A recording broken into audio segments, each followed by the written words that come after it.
Hi everybody, my name is Danielle Nicole and welcome to Monetary Makeup. I have a very exciting video for you guys today. So as you all may have heard, the KVD Good Apple Foundation Balm released this past year, and it has actually been sold out in stores everywhere. And I have to agree with the fact that I do think this is a fantastic foundation, but I do have a couple of tips that I'm going to talk about in this video of how you can possibly get this KVD Good Apple Foundation to work a little bit better for you, especially if you're over 30 and you have oily, dehydrated skin like me. But instead of just reviewing the KVD Good Apple, I thought we would put it head to head with this Stila Tinted Moisturizer Skin Balm, which was also released kind of under the radar at the same time. And I do actually enjoy both of these balm foundations. So today we're going to be going head to head with the KVD Good Apple Foundation versus the Stila Tinted Moisturizer Skin Balm. And while we review these two foundations, the topic of the day is going to be, why is the 60-40 rule in investing now dead? So if you're excited to get started, don't forget to hit the like button, and let's get started right now. So the only thing I have on my skin so far is a moisturizer, and for primer I already went in with the e.l.f. Acne Fighting Putty Primer, and it's more of a moisturizing primer, I'd say, so I don't think it's going to affect the wear test or anything. Typically doesn't help my makeup stay on longer, but if you do happen to have adult acne like me, I do really believe that this primer is actually helping my acne. I've been wearing it now for about 2.5 months, twice a day, and I have been noticing a difference. So just a tip on the Acne Fighting Putty Primer from e.l.f. Okay, so on the left side of my face, let's get started with the KVD Good Apple Foundation, and I use the shade Light 10. For any of my shade twinsies out there, this is a dead-on match for my skin type in the winter as well as the summer. So the one thing I'll say about this foundation is I did notice a lot of the reviews on YouTube were extremely heavily with application. So if you like that extremely heavy, almost cakey look, then that could be an application that works for you.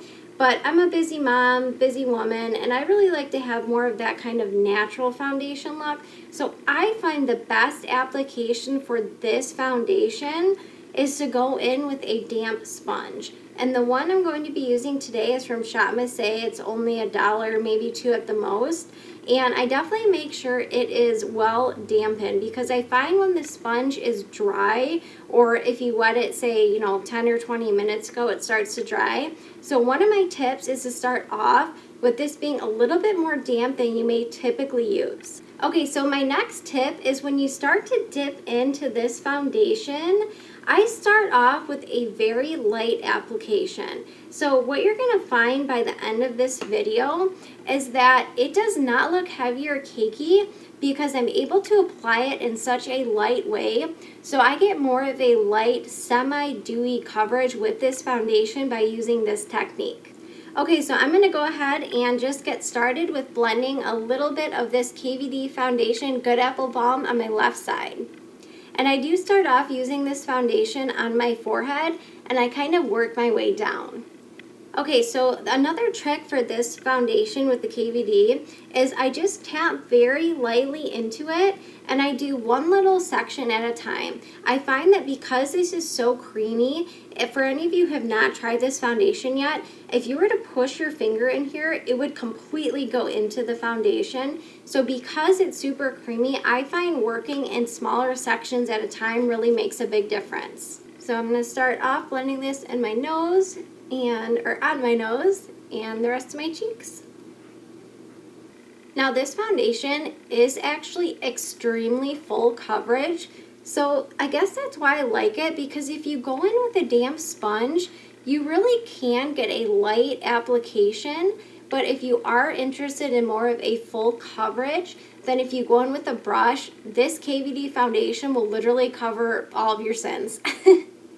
Okay, so next I'm going to dip the tip of my sponge in here, and I find that in order to make sure that all my pores are covered in my nose, this is the next step that I do, because if you use the butt of the sponge, it just kind of goes over your creases, and you don't want to have any patches, of course. So one of the other things I really love about this foundation is I do not have to use concealer for under the eyes or a separate spot concealer, because this foundation is such heavy coverage that if you just go in with a tiny bit like I'm doing, I find that it literally looks like concealer as well. So that's what I'm doing right now, is I'm using the KVD as a concealer.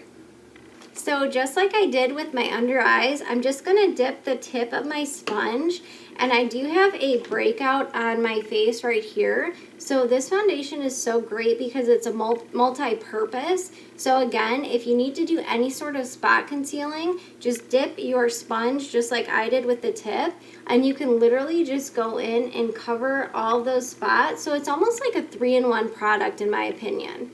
Oh my gosh, you guys, so I have had so many fruit flies in my house lately. I had some bananas go bad, and fruit flies are seriously the death of me. So if you guys see me swatting or anything, that's why. I just cannot get rid of them. I put vinegar out and everything, and I don't know, they just want to stick around. They're super annoying.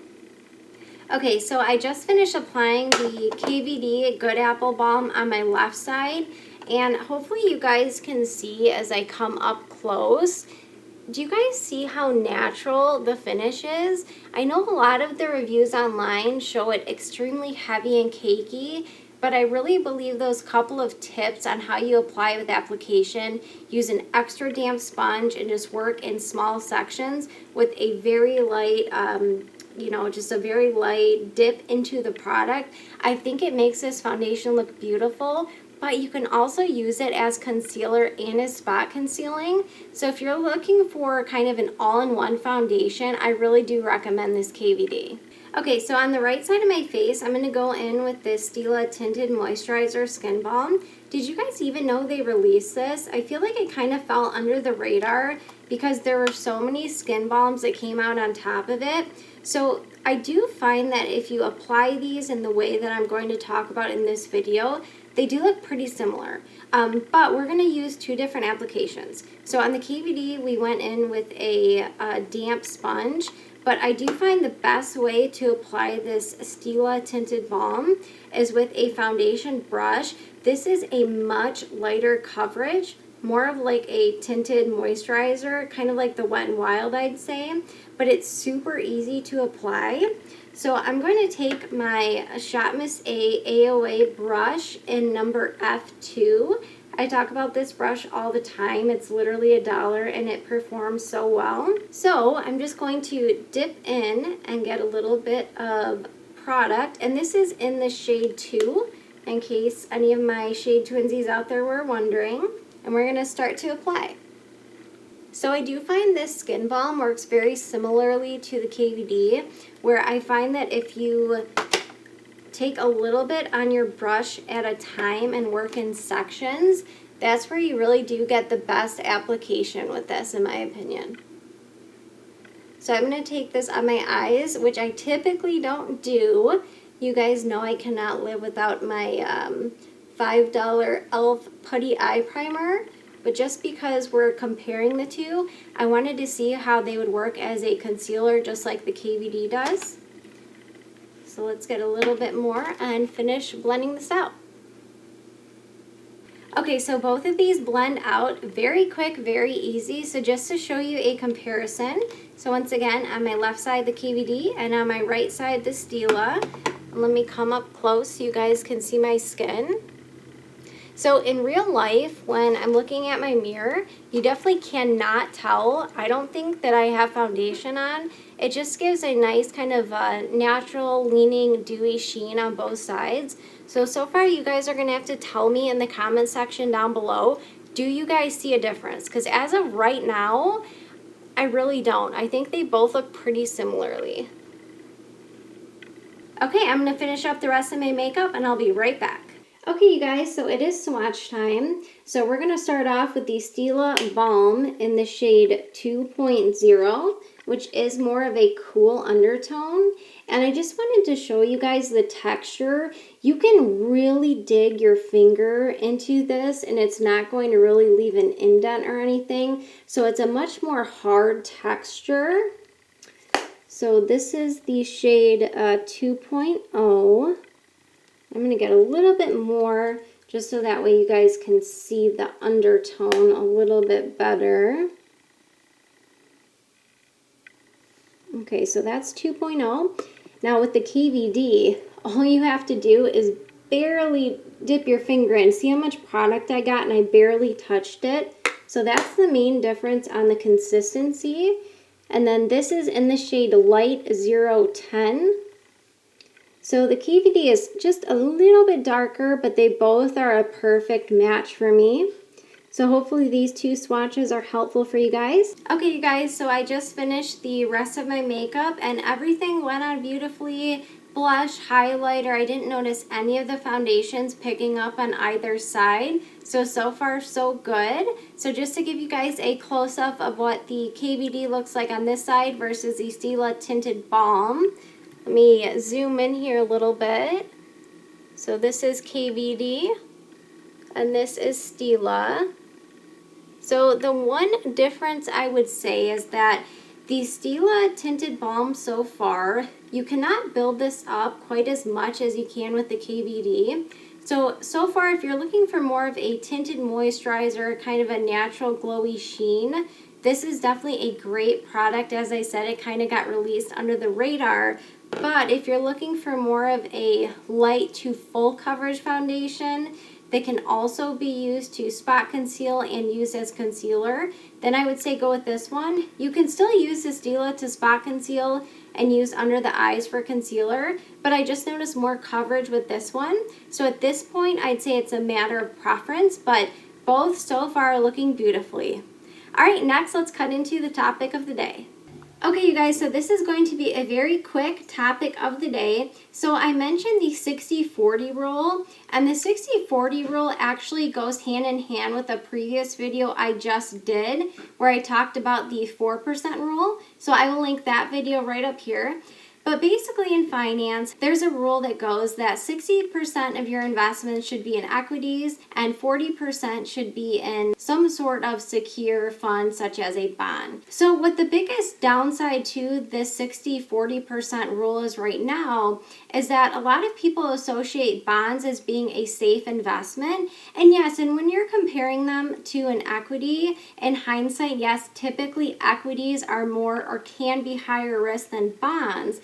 But the issue is with inflation and interest rates so high, that's causing bond rates to decrease. So the issue we run into is we can no longer rely on 60% of our investments being in equities, 40% being in bonds, because the saying used to go that you'll never outlive your money. But this just isn't the case anymore. So what this basically means is that we have to be a little bit more creative with our investments or find other solutions outside of the market. So definitely check out my previous video where I talked about the 4% rule, but basically it just means we have to be a little bit more creative and look at some sort of investment or certain stocks that do not adhere to market volatility. So if you're following on thus far, don't forget to comment monetary makeup down below. And if you have any questions, definitely leave them in the comment section and I'll do my best to get to everyone. But if you do happen to come across the 60-40% rule,